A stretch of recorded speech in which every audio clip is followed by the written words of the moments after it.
बहू का प्रमाण पत्र। एक शिक्षा पर पारिवारिक कहानी। सौम्या की बेटी की शादी की बातचीत चल रही थी।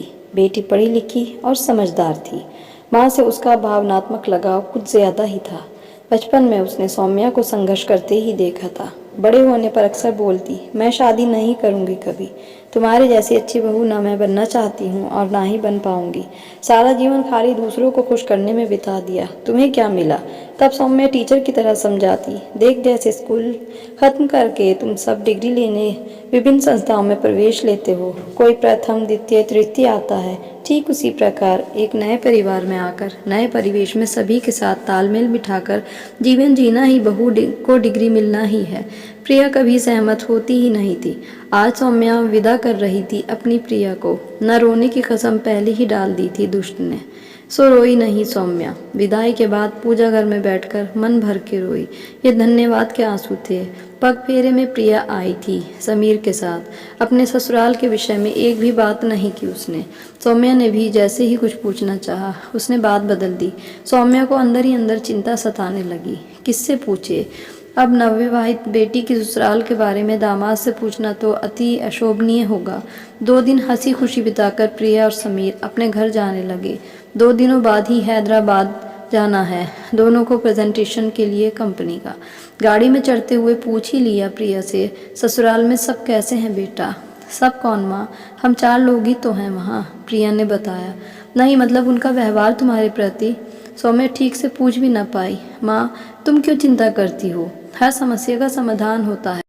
तुम्हारी बेटी इस समस्या को सुनकर पहले ही समाधान की व्यवस्था कर रखती है। और मेरे ससुराल में होने वाली किसी भी बात पर तुम दखल मत देना, ना ही समीर को इतना अधिकार दे देना कि वो तुम्हारे परिवार में अनावश्यक दखल दे। प्रिया का 2 टूक पर सही जवाब सुनकर सौम्या चुप हो गई।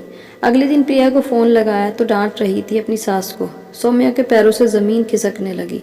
जोर से डांट कर पूछा, प्रिया अपनी माँ जैसी सास को क्यों डांट कर बात कर रही है तू? तुमने मुझे क्यों डांटा अभी? प्रिया ने माँ पर ही सवाल दागा। मैं माँ हूँ तुम्हारी, तुम्हें प्यार करती हूँ तो डांटने का हक भी है मुझे। सौम्या बोली, वाह माँ, तुमने तो खुद अपने सवाल का जवाब दे दिया।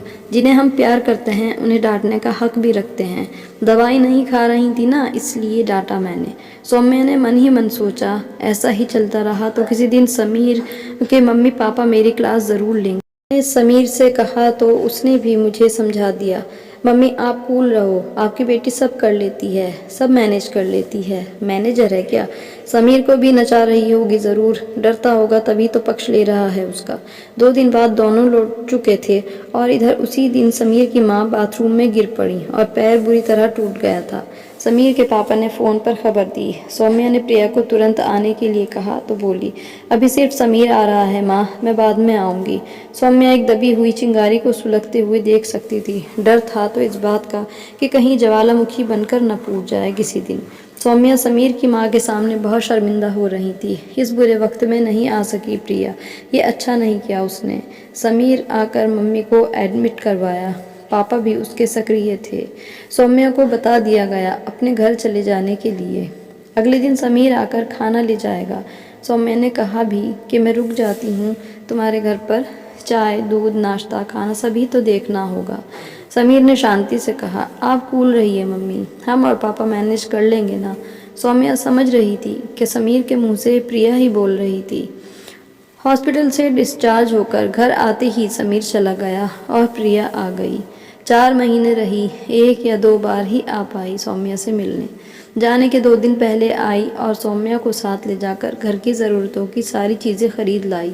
मौका देखकर सास के बारे में कुरेदने ही वाली थी कि प्रिया गंभीर होकर बोली, माँ मैं किसी जंगल में नहीं गई हूँ, घर है वो मेरे पति का। सास एकदम से माँ तो नहीं बन जाएगी ना, मैं चाहती भी नहीं। सबका ओहदा अलग अलग होता है। मेरी ज़िंदगी में मैं रिश्तों को उलझाना नहीं चाहती। तुम मेरी माँ हो, समीर की नहीं, और समीर अपनी मम्मी का बेटा है, मैं बेटी नहीं। रिश्तों को उलझाओगे तो और उलझते चले जाएंगे। तुम ज़्यादा जानने लगोगी वहाँ तो तुम्हारा खुद का आत्मसम्मान चोटिल होगा। जब विशेष ज़रूरत है तभी जाना। और हाँ, ये चुगली चाकरी वाली आदत अब तुम मत सीखना। तुम बाकी माँ से अलग ही थी, हमेशा अलग ही रहना। कुछ भी लगेगा बताना मुझे।